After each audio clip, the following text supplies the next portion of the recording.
Welcome students. चलिए आज मैं आप लोगों को प्रोफेशनल कोर्स में क्वांटिटेटिव एप्टीट्यूड जिसमें मैथमेटिक्स और स्टैटिस्टिक्स होता है और साथ में लॉजिकल रीजनिंग भी होता है, जो सीए और सीएमए कोर्स में अप्लाई होता है। आज हम लोग यहाँ पे जो स्टार्ट करने जा रहे हैं और आपको मैं कोर्स दूंगा, वह कोर्स होगा मैथमेटिक्स एंड स्टैटिस्टिक्स का, जो सीए फाउंडेशन में भी यूज होंगे और सीएमए फाउंडेशन में भी यूज होंगे। लेकिन दोनों के लेक्चर हम अलग अलग रिकॉर्ड करेंगे। ऐसा नहीं होगा कि सीए का ही लेक्चर मैं सीएमए में दे दूंगा और सीएमए का लेक्चर सीए में दे दूंगा, ऐसा नहीं होगा।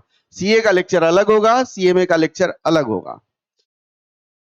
अब हम लोग यहाँ पे अगर कोर्स की बात करते हैं तो आपको यहाँ पे पूरी कंटेंट मिलेगी। कंटेंट में कोई कॉम्प्रोमाइज नहीं है और कंटेंट में क्वेश्चन में भी कॉम्प्रोमाइज नहीं होगा।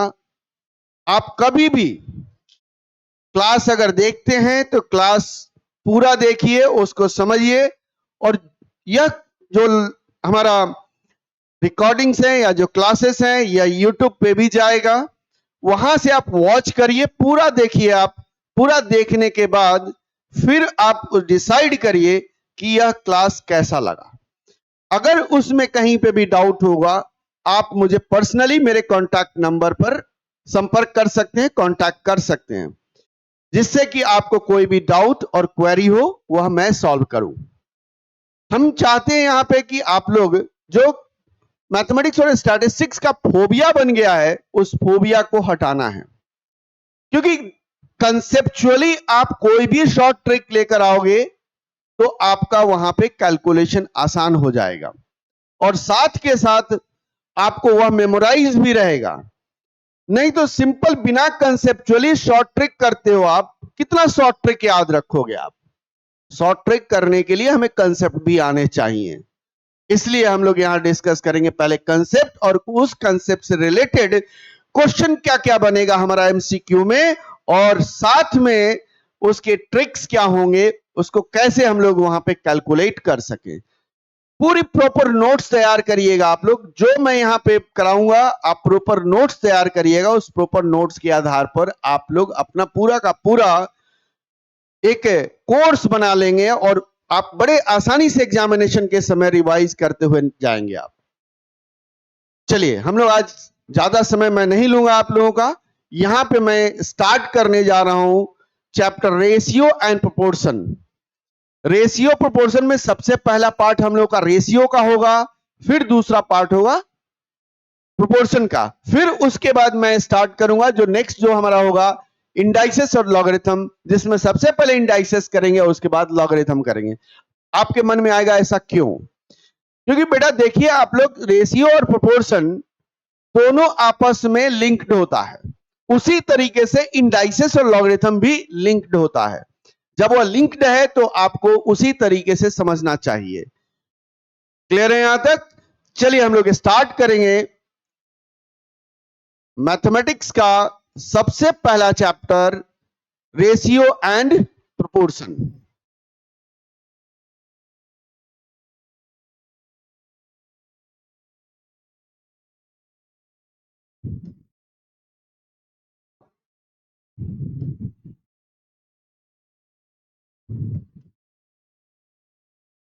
Ratio and proportion.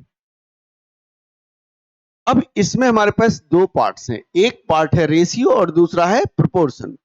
लेकिन बेसिकली अगर हम लोग रेशियो की अगर बात करते हैं तो रेशियो होता क्या है?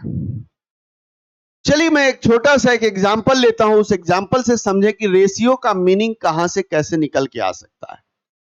मैंने एक बैग लिया जिसमें 5 केजी राइस है, और एक बकेट लिया मैंने जिसमें 3 लीटर मिल्क है। अब इन दोनों को मैंने मिक्स कर दिया, तो एक कंटेनर में इन दोनों को मैंने डाल दिया, यानी यह मिक्सचर हो गया राइस प्लस मिल्क का।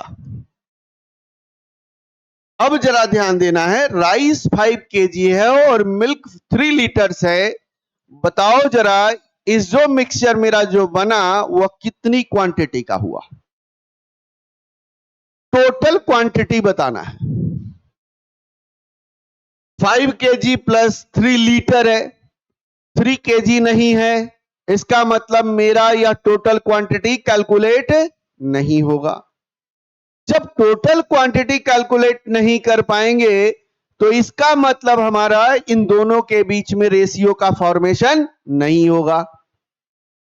क्यों नहीं होगा? कि हमारे पास राइस और मिल्क का nature same kind of quantity नहीं है, यानी वह क्वांटिटी जिसका मेजरमेंट करने के लिए जो मैं यूनिट रखूं वह दोनों का क्या होना चाहिए? सेम होना चाहिए, तभी आप रेशियो का फॉर्मेशन कर सकते हो।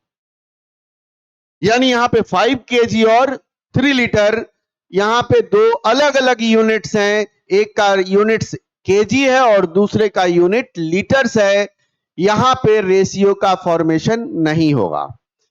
लेकिन मैंने यही कहा कि अगर राइस 5 केजी है और दूसरा हमारे पास 3 केजी शुगर है और इन दोनों को मैंने क्या कर दिया?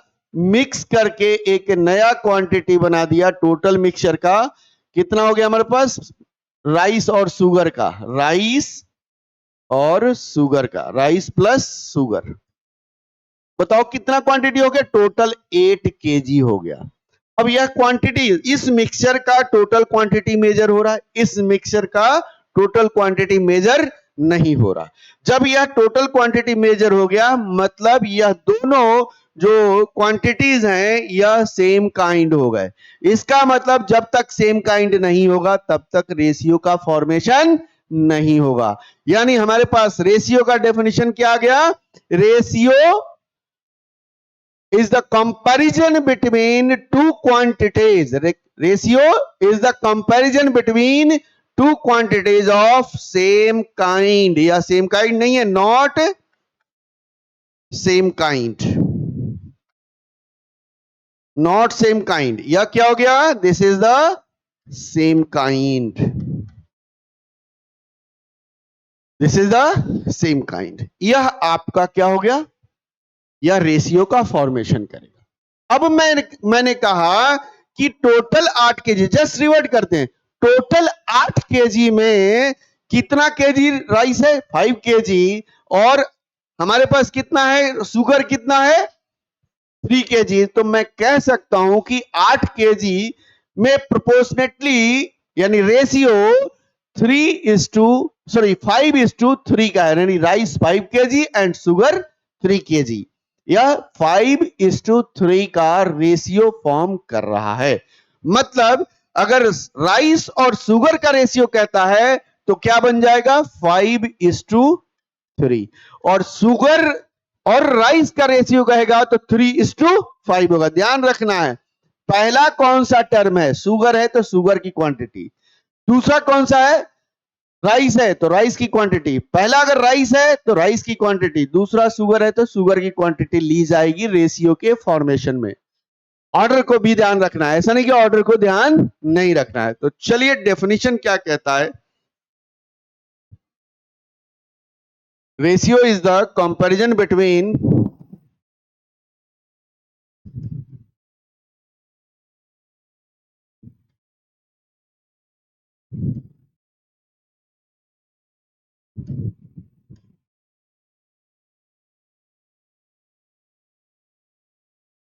To quantity of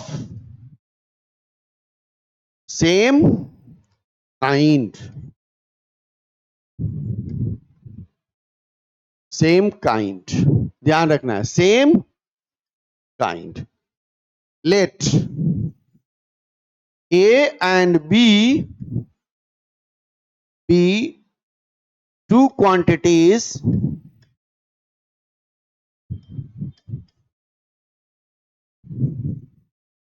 then ratio B quantities of same kind लिख लेते हैं यहां पे, same kind, then ratio B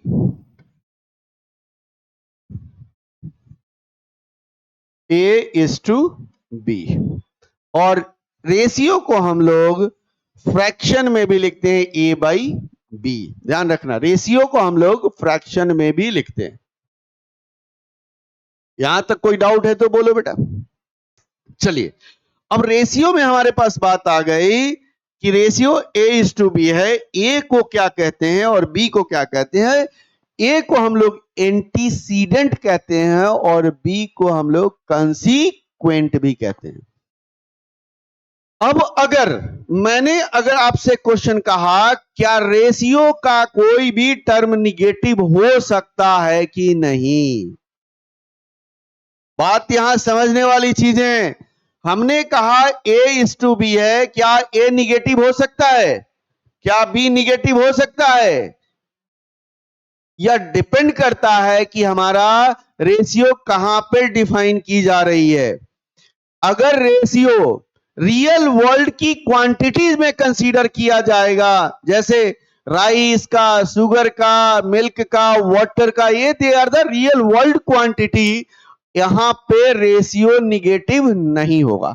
लेकिन अगर रेशियो को ए और बी, अगर हमारे पास कोई भी नंबर्स के आधार पर, रियल नंबर के आधार पर अगर आप करोगे तो वहां पे क्या हो जाएगा? वह निगेटिव हो सकता है। कंफ्यूजन होने की जरूरत नहीं है बेटा। यहां पे अगर ए और बी नंबर है, वह रियल नंबर हो सकता है, तो रियल नंबर पे ए पॉजिटिव भी हो सकता है और निगेटिव भी हो सकता है। सिंपल सा एक लॉजिक सोचो, अगर मैं टेम्परेचर का रेशियो देखता हूं तो अगर एक टेम्परेचर -5 डिग्री है तो क्या -5 नहीं लोगे? क्या ले सकते हैं। हाँ, वह नंबर क्या होगा? वहां क्या होगा number? That will be the number in real number, क्योंकि वह फिजिकल क्वांटिटी निगेटिव में भी जा रहा है। अब लॉस है, लॉस को किस में दिखाते हो? माइनस में दिखाते हो।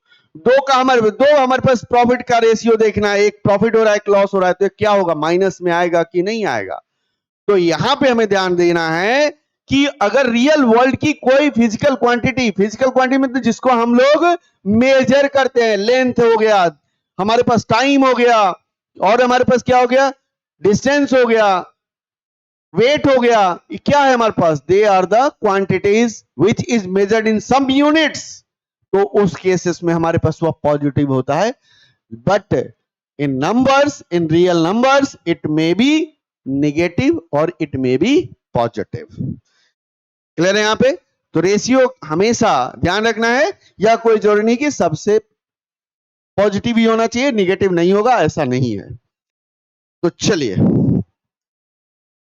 अब आते हैं हम लोग, इसे कहा जाता है बेटा antecedent.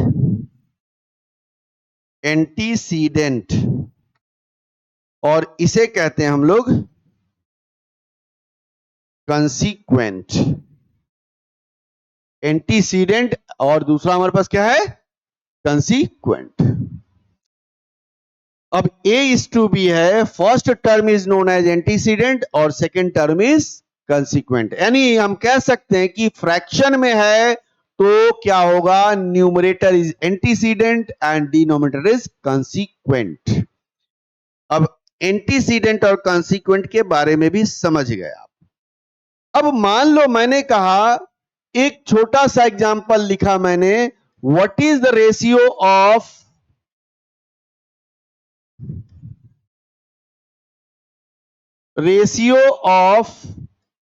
mixture of two types of rice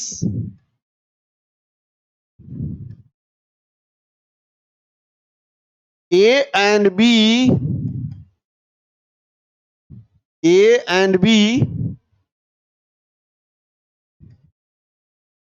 of 5 kg and 4 kg respectively। यह मैंने एक छोटा सा एग्जांपल लिया। अब आप बताओगे रेशियो क्या होगा? What is the ratio? Ratio is ratio क्या हो गया हमारा, दो तरह का हमारे पास है, एक ए है और बी है। ए हमारे पास 5 है और बी 4 kg है। इन दोनों के बीच में डबल डॉट लगा दीजिएगा, दिस इज द रेशियो। अब ये मेरा रेशियो आ गया।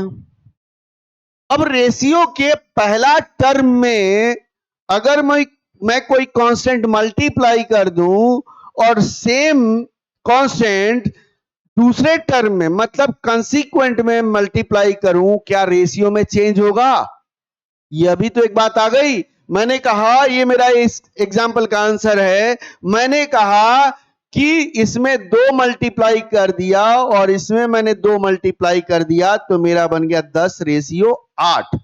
क्या 10:8 5:4 के बराबर होगा कि नहीं? मैंने 5 में क्या मल्टीप्लाई किया? 2, और इधर मल्टीप्लाई कर दिया 4 में 2, तो मेरा बन गया 10:8। 10:8 और 10:8 भी क्या होगा? 5:4 के बराबर ही होगा। इसका मतलब अगर कोई भी कांस्टेंट एंटीसीडेंट में मल्टीप्लाई किया गया हो और सेम कांस्टेंट अगर कंसीक्वेंट में भी मल्टीप्लाई कर दिया गया हो, तो उस केसेस में रेशियो में कोई चेंज नहीं होगा। बेटा एक प्रॉपर्टीज बन के आ गया कि नहीं आ गया? तो चलिए लिखिए पहला properties, if A is to B be the ratio,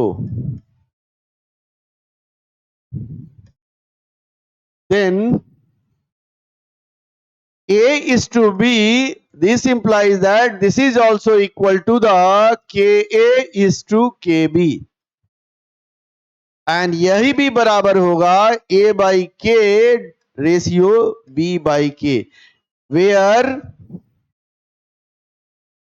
where K is constant। कोई भी कांस्टेंट अगर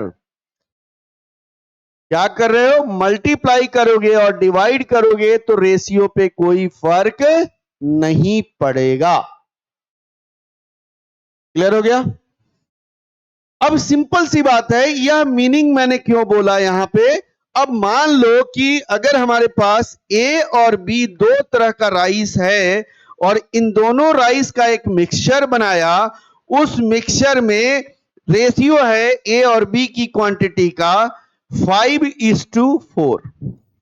बी का क्या है? 5:4। यानी क्या यह टोटल क्वांटिटी हमारे पास कितना बता रहा है? यह क्वांटिटी एग्जैक्ट क्वांटिटी नहीं बता रहा है। हो सकता है कि यह रेशियो रिड्यूस्ड फॉर्म में हो, यह रेशियो रिड्यूस्ड फॉर्म में हो।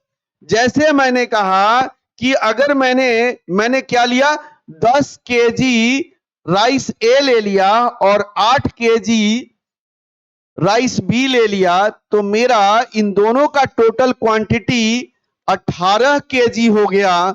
और अगर मैं कहता कि टोटल क्वांटिटी 9 kg है, तो बराबर कैसे हो? यहां 18 kg है और यहां 9 kg है, लेकिन 18 kg में 10 kg क्या है? राइस ए है और 8 kg राइस बी है। इसका मतलब इन दोनों का रेशियो यही रहेगा, मतलब 10:8।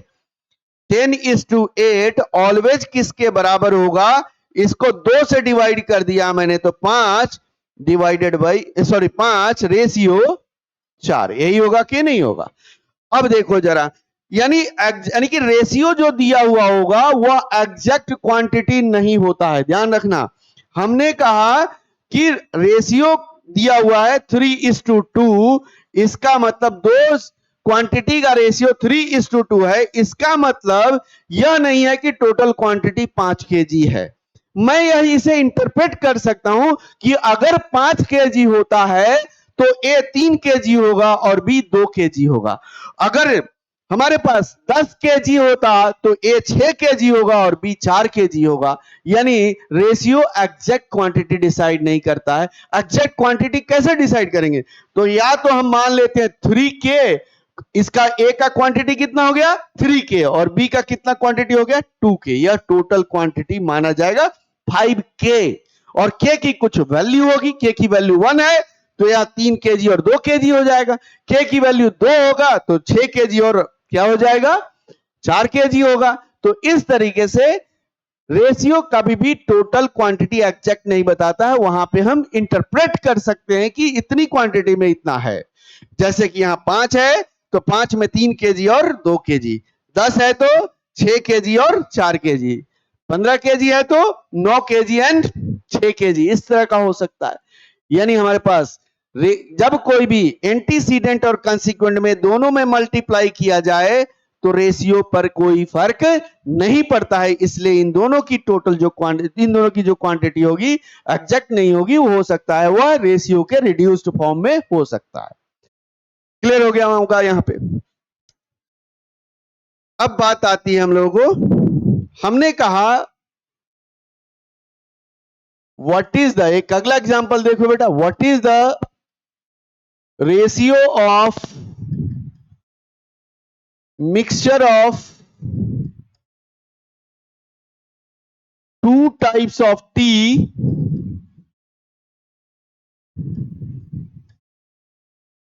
A and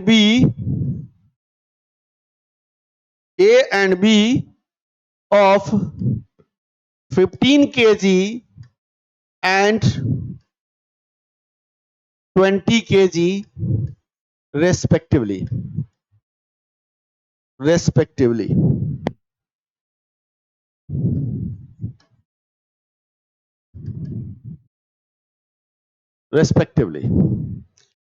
सॉल्यूशन क्या होगा बेटा, ए और बी दो हमारे पास टी हो गए, इन दोनों के बीच का रेशियो हमारे पास कितना हो गया 15 kg, ये लिया मैंने केजी में ही ले लिया, रेशियो हो गया हमारे पास 20 kg, टोटल 35 kg का हमारे पास है। अब बात आती है, अब देखते हो कि यहां पे 15 kg रेशियो 20 kg, अगर 15 kg अपॉन 20 kg लिखोगे तो यहां पे बेटा केजी केजी कैंसिल आउट हो जाता है, तो एक पॉइंट यहां निकल कर आ गया कि रेशियो हैज नो यूनिट्स। ध्यान रखना है, रेशियो का कोई यूनिट्स नहीं होता है, रेशियो का कोई यूनिट्स नहीं होता है। अब देखो यह 15 है और यह 20 है, अगर 15 को मैंने किससे डिवाइड कर दिया 5 से डिवाइड कर दिया, क्योंकि दोनों में कॉमन नंबर कौन सा है 15 और 20, इन दोनों में कॉमन नंबर 5 है, 15 को 5 से डिवाइड कर दिया तो 3 आ गया, तो इसे भी मुझे डिवाइड करना पड़ेगा 5 से, तो ये आ गया 4, तो मेरा रेशियो क्या बन जाएगा 3:4। हम यहां पे 15:20 कह सकते हैं, लेकिन रिड्यूस्ड फॉर्म में मेरा 3:4 होगा। यानी दो टाइप्स ऑफ टी का जो रेशियो होगा कितना हो जाएगा 15:20, रिड्यूस करने के बाद क्या बन जाएगा, दोनों में 5 कॉमन है, तो 5 कॉमन है तो 5 से डिवाइड कर दिया 15 3 हो गया, 5 से डिवाइड किया 20 को तो 4 हो गया, तो बन गया 3:4। क्लियर हो गया। तो यहां पे इस तरह का भी हमारे पास मिक्सचर में हो सकता है। अब आते हैं हम लोग, अगला एक एग्जांपल लेता हूं मैं,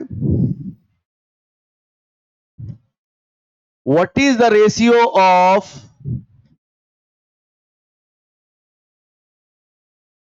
what is the ratio of 3/4 and 2/3? अब मैंने क्वांटिटी को ले लिया फ्रैक्शन में।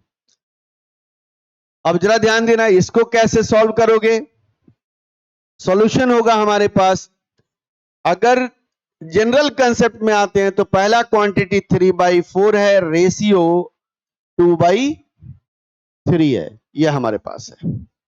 क्लियर है। सबसे पहले जनरल कंसेप्ट कहता है कि अगर यह रेशियो है तो इस रेशियो में सबसे पहले दोनों का डिनोमिनेटर को सेम करना है। सेम कैसे करोगे, 4 और 3 इन दोनों का एक कॉमन मल्टीपल्स निकालते हैं जिसको हम लोग एलसीएम कहेंगे।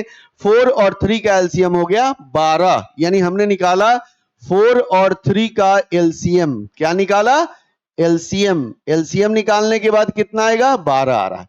अब 4 को 12 बनाना है बेटा, तो इसमें 3 मल्टीप्लाई करने होंगे और इसमें भी 3 मल्टीप्लाई करने होंगे, और 3 को 12 बनाना है तो हमारे पास कितना हो गया, 4 मल्टीप्लाई करोगे या 4 मल्टीप्लाई करो, अब कितना हो गया 9/12 रेशियो 8/12। अब देखो डिनोमिनेटर सेम है, मैंने इधर 12 मल्टीप्लाई कर दिया, मतलब एंटीसीडेंट में 12 मल्टीप्लाई कर दिया, कंसीक्वेंट में 12 मल्टीप्लाई कर दिया, तो 12 से 12 कैंसिल आउट, यहां कैंसिल आउट, क्या बन गया ratio 9:8। This is the answer. एक बेसिक कंसेप्ट वाला यह पार्ट है। चलिए इसको और दूसरा तरीका क्या एडॉप्ट कर सकते हैं, चलिए दूसरा तरीका भी देख लिया जाए। अगर मेरे पास 3/4 रेशियो 2/3 है और हमने यह भी बताया है कि A:B है, उस A:B को हम लोग क्या कर सकते हैं, फ्रैक्शन में भी लिख सकते हैं। जब फ्रैक्शन में लिखेंगे तो क्या लिखेंगे, this is equal to 3/4 whole divided by 2/3, ऐसा लिखा जा सकता है। अब बात आती है इस केसेस में 3/4 और इसको अगर फ्रैक्शन में चेंज करेंगे तो ऊपर गया 3/2, 3 ऊपर चला जाएगा, 2 नीचे आएगा, 9/8 एंड दिस इज ऑल्सो 9:8 आ गया। दूसरा तरीका निकल के आ गया। अब कहोगे कि एक तरीका, पहला तरीका ये हो गया, दूसरा तरीका ये हो गया। अब तीसरा तरीका के लिए मैं बता दूं आपको, तीसरा तरीका के लिए आपको मैं बताऊं कि आपको करना क्या है। थर्ड तरीका क्या है हमारा, एक तरीके से नहीं सोचना है, थर्ड तरीका, तीसरा तरीका क्या होगा यहां। अब हमारे पास देखो जरा, अगर मैंने एक छोटा सा लिया A/B रेशियो C/D है, तो D को इसको मल्टीप्लाई कर दो, B को यहां मल्टीप्लाई कर दो, क्या हो जाएगा, तो क्या हो जाएगा AD रेशियो BC, यही होगा कि नहीं होगा, AD रेशियो BC। अब यही लॉजिक लगा दो जरा, क्या है 3/4 रेशियो 2/3, इस 3 को मैं यहां लेकर आऊंगा, इसमें मल्टीप्लाई करूंगा, पहले 3 को यहां लाएंगे तो 9 और 4 को यहां लेंगे तो 8 हो जाएगा, 9/8, ये भी आंसर हो जाएगा। यानी 3 तरीके से आप लोग इस पार्ट में रेशियो को देख सकते हो। यहां तक किसी को डाउट है तो बोलो बेटा आप लोग, होप सो यहां तक कोई डाउट नहीं हुआ होगा। चलिए आगे आते हैं। हमने यहां पे 2 फ्रैक्शन का रेशियो निकाला, हो सकता है कि मोर देन 2 हो, तो उस केसेस में कैसे हम लोग रेशियो निकालेंगे। अब उसकी बारे में हम लोग कुछ कंसेप्ट लेते हैं। क्या कंसेप्ट होगा, ध्यान रखिए, यह की पॉइंट है। If A, B and C be 3 physical quantity या B3 quantity,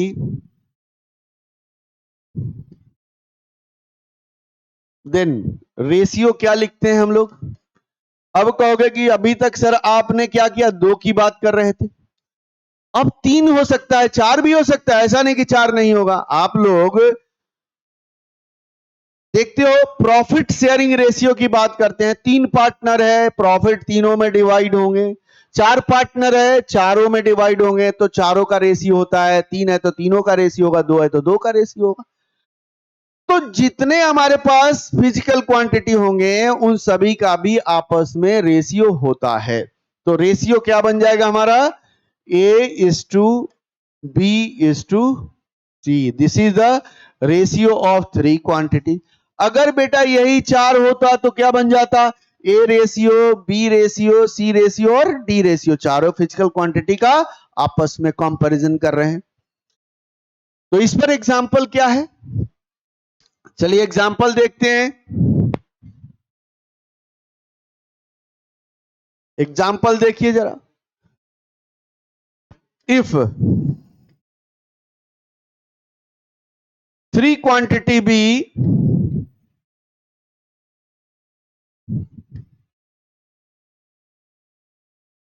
4/3, 2/5 and 3/2, then find its ratio. Find its ratio. अब तीन फिजिकल क्वांटिटीज हैं, इन तीन फिजिकल क्वांटिटी आपस में क्या है? फ्रैक्शन में है। किसमें है? फ्रैक्शन में। और मुझे बनाना है रेशियो। कैसे बनेगा? चलिए देखते हैं इसका आंसर। सॉल्यूशन क्या होगा बेटा? चलिए, अगर तीन फिजिकल क्वांटिटी को मैंने A ratio B ratio C में लिखा, तो इसको क्या लिखेंगे? उसी तरीके से 4/3 रेशियो 2/5 रेशियो 3/2। क्लियर हो गया? अब हमारे पास इन तीनों के डिनोमिनेटर को सेम करना है। इन तीनों के डिनोमिनेटर को सेम करना है। अब देखो जरा आप, यहां पे 3, 5 और 2 का एलसीएम लिया जाएगा। क्या लेंगे हम? एलसीएम ऑफ, तो क्या करना है? डिनोमिनेटर का एलसीएम ऑफ किसका लेना है? 3, 5 और 2 का। इन तीनों का कॉमन मल्टीपल्स क्या होगा? 30 होगा कि नहीं होगा? देखो 30 आ रहा है कि नहीं आ रहा है? 30 एक ऐसा नंबर है जो 3 भी डिवाइड कर रहा है, 5 भी डिवाइड कर रहा है और 2 भी डिवाइड कर रहा है। तो मतलब मुझे क्या करना चाहिए? इस 3 को 30 बनाना है। अगर 3 को 30 बनाना है तो 30 को 3 से डिवाइड किया तो 10, तो 10 ऊपर मल्टीप्लाई कर दें तो ये बन गया हमारे पास 30 रेशियो। अब 5 को क्या बनाना है मुझे? 30, तो 30 को 5 से डिवाइड कर दोगे तो आ गया 6, तो 6 ऊपर नीचे मल्टीप्लाई कर दे, 2 × 6 डिवाइडेड बाई 30 रेशियो। अब 2 से डिवाइड कर दीजिए किसको? 2 से डिवाइड कर दीजिए किसको? 30 को, तो आ गया 15, तो 15 ऊपर मल्टीप्लाई करेंगे 3 × 15 डिवाइडेड बाई 2। अब आंसर कितना हो गया? 30 हटा, सॉरी यहां 30 हो जाएगा। अब देखिए डिनोमिनेटर में 30 सेम है, तो 30 मल्टीप्लाई करोगे तो कैंसिल आउट हो जाएगा, तो मैं डायरेक्टली यहां इसको हटा दूंगा। तो कितना हो गया? 40 ratio 12 ratio 45। This is the your answer. 3 के ऐसे होंगे। ठीक है, और भी तरीके हैं इसके, ध्यान दोगे जरा। इसका मैं एक शॉर्ट बताता हूं, आप डायरेक्टली 3 में कर सकते हो। कैसे शॉर्ट करोगे जरा ध्यान देना जरा। ये बेसिक वाले क्वेश्चन से, ये बेसिक कंसेप्ट में आता है। अगर मैं शॉर्ट करना चाहूं, इस 4 में क्या करो? इन दोनों को मल्टीप्लाई कर दो, आ जाएगा। 2 में मल्टीप्लाई कर दो, इन दोनों को, आ जाएगा। 3 में इन दोनों को मल्टीप्लाई कर दो, आ जाएगा। ऐसे भी आ जाएगा। चलिए कैसे, एक लॉजिक के आधार पर चलते हैं। अगर मेरे पास A/B ratio C/D ratio E/F है, तो मेरा रेशियो डायरेक्टली कैसे बनाएंगे? तो A में क्या मल्टीप्लाई कर दो? D और F, ADF रेशियो। C में क्या मल्टीप्लाई कर देना है? B और F। क्या हो जाएगा? C में B और F मल्टीप्लाई कर दो, और इसके लिए रेशियो हो गया E में B और D मल्टीप्लाई कर दो, आ जाएगा आंसर। जैसे मेरा क्वेश्चन क्या था यहां पे? क्वेश्चन क्या है? 4/3 2/5। क्वेश्चन क्या है? 4/3 रेशियो 2/5 रेशियो 3/2। अब देखिए, अब डायरेक्टली हम लोग इसको क्या लिख सकते हैं? 4 में दोनों मल्टीप्लाई कर दो, 4 × 5 × 2 रेशियो। अब 2 में किसको मल्टीप्लाई? इसको छोड़ देना है, इन दोनों को मल्टीप्लाई कर देना है, तो 2 × 3 × 2। अब इसमें क्या आना है? इसमें मल्टीप्लाई क्या करना है? इसको इसका डिनोमिनेटर छोड़ देना है, बाकी दोनों का डिनोमिनेटर मल्टीप्लाई कर देना है। क्या हो जाएगा? रेशियो 3 × 3 × 5। बता दीजिए कितना हो गया? 40 रेशियो 12 रेशियो 45। ये आंसर आ गया कि नहीं आ गया? यह आंसर आपका आ गया। अब यह बेसिक था आपका कंस्ट्रक्शन ऑफ रेशियो। रेशियो कैसे बनता है हमने यहां पर डिस्कस कर लिया कि रेशियो कैसे होता, क्या होता है। अब आगे हम लोग चलते हैं, इसमें आगे और भी कुछ करेंगे।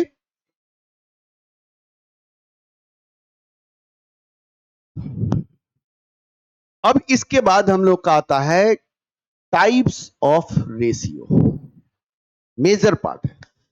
अभी तक जो हमने पढ़ा है उसको हम एक बार थोड़ा सा रिकैप कर देते हैं। छोटा सा पॉइंट है, पहला होगा दो फिजिकल क्वांटिटी होने चाहिए, दो फिजिकल क्वांटिटी का कंपैरिजन सेम काइंड होना चाहिए फिजिकल क्वांटिटी, तो हो जाएगा रेशियो।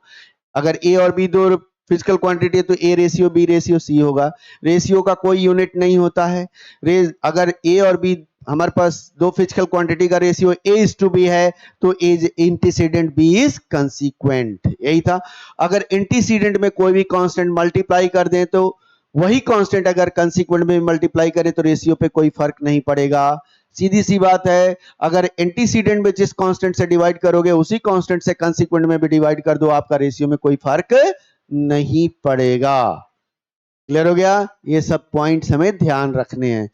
तीसरा पॉइंट हमारे पास क्या है, अगर कोई भी रेशियो दिया हुआ है तो उस रेशियो का टोटल उस रेशियो के सम के बराबर हो भी सकता है और नहीं भी हो सकता है। हो सकता है कि टोटल क्वांटिटी, मान लिया दो फिजिकल क्वांटिटी का रिड्यूस फॉर्म में रेशियो दिया हुआ है तो वह टोटल क्वांटिटी नहीं होगा। ये हमने अभी तक डिस्कस किए। तो चलिए कुछ और भी पॉइंट्स हमने यहां पे देखते हैं। क्वेश्चन में एक अगला एग्जांपल हमारे पास है, if ratio be 4:5 and antecedent of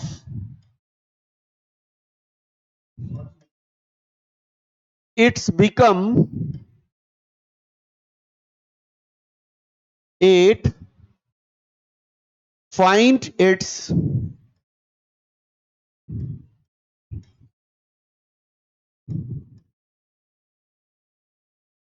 कंसीक्वेंट। इस तरह का भी क्वेश्चन आ सकता है।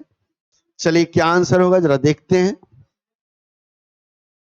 अभी मैं अपने मन से क्वेश्चन यहां पे कंसेप्ट वाइज प्लॉट कर रहा हूं, फिर एमसीक्यू क्वेश्चन आएंगे, बिल्कुल करेंगे उस पर।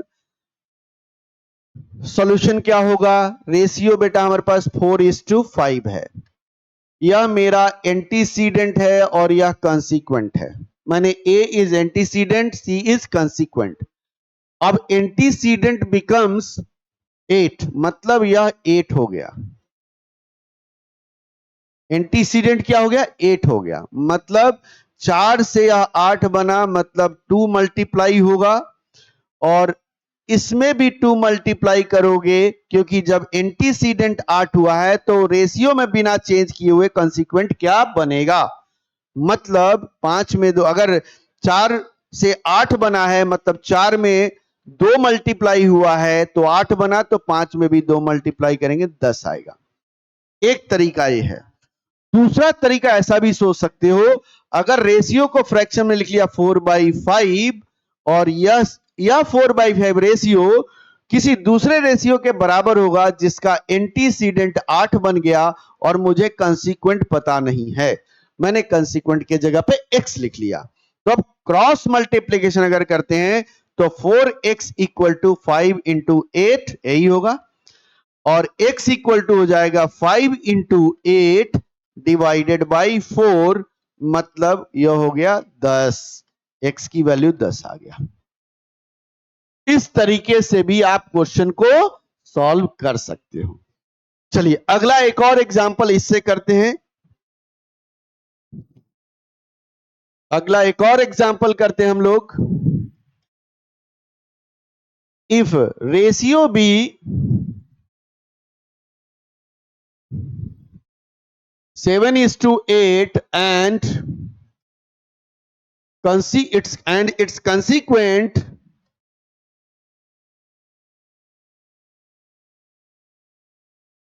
its consequent becomes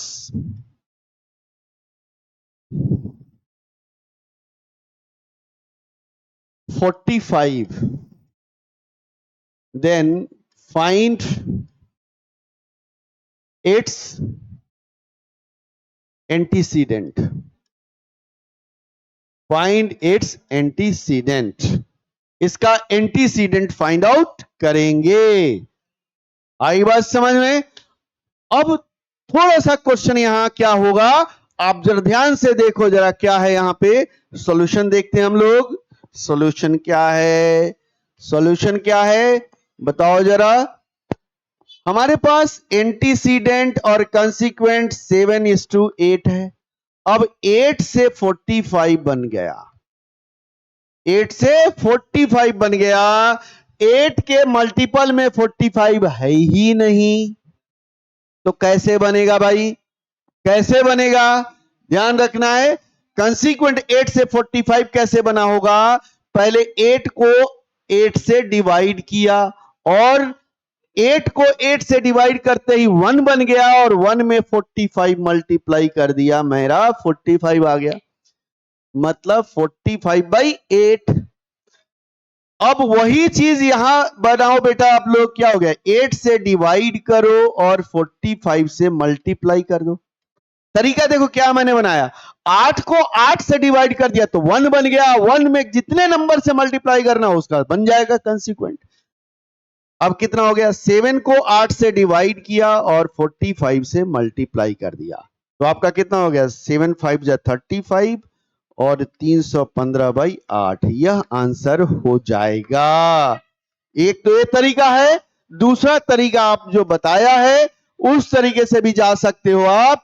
क्या? अगर 7/8 है तो यह 8 आपका बन गया 45, इसको मान लिया मैंने x। अब क्रॉस मल्टीप्लीकेशन कर देते हैं तो x को यहीं छोड़ दो और यहां से इसको यहां ले जाओ, तो 7 × 45 डिवाइडेड बाई 8, बताओ कितना हो गया? x equal to 315/8। यही होगा कि नहीं होगा? This is your answer. क्या हो गया? यह आपका आंसर हो गया। क्लियर हो गया?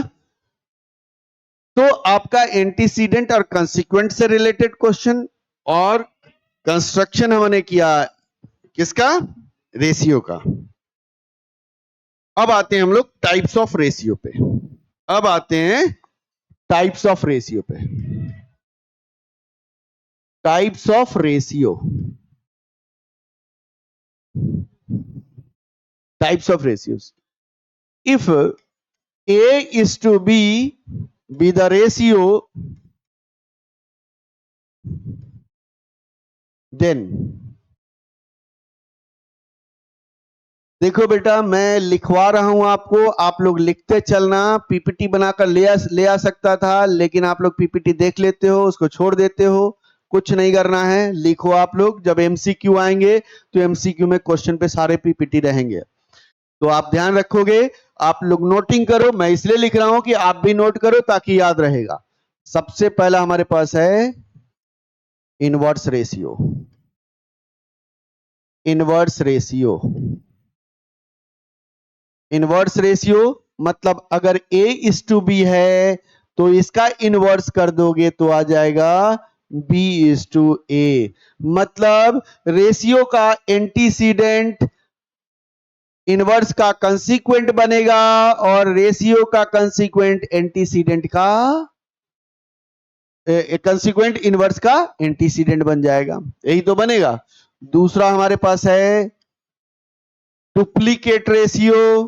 Duplicate ratio. डुप्लीकेट रेशियो यह हो जाएगा A² रेशियो B²। मतलब इसका स्क्वायर किया, इसका स्क्वायर किया। तीसरा है sub duplicate ratio. Sub duplicate ratio. Sub duplicate ratio हो जाएगा square root of A ratio square root of B। Types ध्यान रखना है। चौथा है triplicate ratio. Triplicate ratio. Triplicate ratio क्या होगा? A³ रेशियो B³, यानी क्यूबिक दोनों टर्म में किया जाएगा, एंटीसीडेंट और कंसीक्वेंट में। पांचवा है हमारे पास sub triplicate ratio. Sub triplicate ratio. Sub triplicate ratio क्या होगा? Cube root of cube root of a ratio cube root of b. This implies that a की पावर 1/3 रेशियो b की पावर 1/3. यह मेरा हो गया सब ट्रिप्लीकेट. इसी के साथ मेरा सिक्स्थ है बेटा कंपाउंड रेशियो.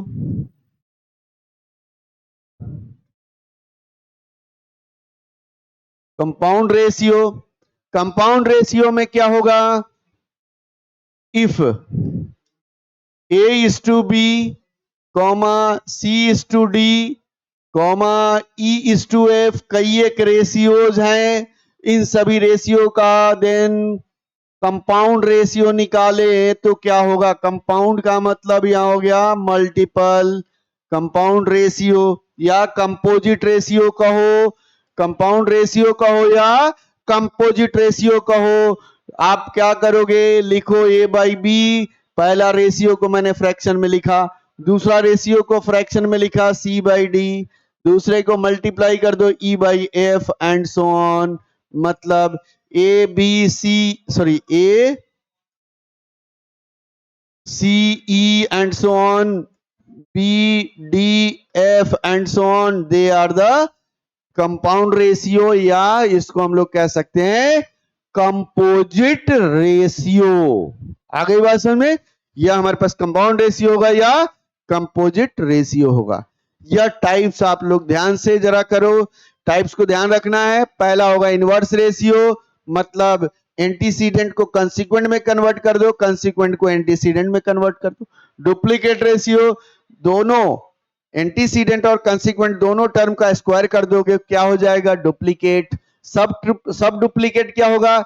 दोनों टर्म एंटीसीडेंट और कंसीक्वेंट को दोनों का स्क्वायर रूट निकाल दोगे तो आ जाएगा आपका सब डुप्लीकेट. ट्रिप्लीकेट क्या कहता है? अब ट्रिप्लीकेट क्या कहता है? जो भी आपका रेशियो है दोनों टर्म को क्यूबिक कर दोगे तो आपका ट्रिप्लीकेट हो जाएगा. अगर दोनों टर्म का सब क्यूब रूट निकाल दोगे तो ट्रिप्लीकेट हो जाएगा. अगर मोर देन वन रेशियोज हैं, मोर देन वन रेशियोज को आपस में मल्टीप्लाई करोगे, मतलब एंटीसीडेंट आपस में मल्टीप्लाई होगा, कंसीक्वेंट आपस में मल्टीप्लाई होगा, तो क्या बन जाएगा? वो कंपाउंड रेशियो. अब डुप्लीकेट रेशियो क्या कंपाउंड रेशियो है कि नहीं है? Yes, duplicate ratio always compound ratio होता है. A by B into A by B, दो बार मल्टीप्लाई करो, A square ratio B square बनेगा कि नहीं बनेगा? तो duplicate ratio is also the compound ratio. Triplicate ratio is also the compound ratio. A by B into A by B into A by B क्या होगा? ए cube by B cube, मतलब ए cube ratio B cube. यह हमारे पास types है. इसके बाद हम लोग आते हैं किस पर? एमसीक्यू पर. नेक्स्ट जो हमारे पास होगा क्लास, उसमें हम क्वेश्चन करेंगे. आप इस कंसेप्ट को आप लोग बिल्कुल रिवाइज करिएगा. फिर उसके बाद हम लोग इस पर एमसीक्यू जो नेक्स्ट वीडियो में करेंगे. और चैनल पद्मिनी विद्या निकेतन आप लोग इसको सब्सक्राइब कर लीजिए, शेयर करिए, और आपको लगातार लेक्चर मिलता रहेगा. ओके, थैंक यू बेटा आपको. और आप लोग इसको ज्यादा से ज्यादा शेयर करें.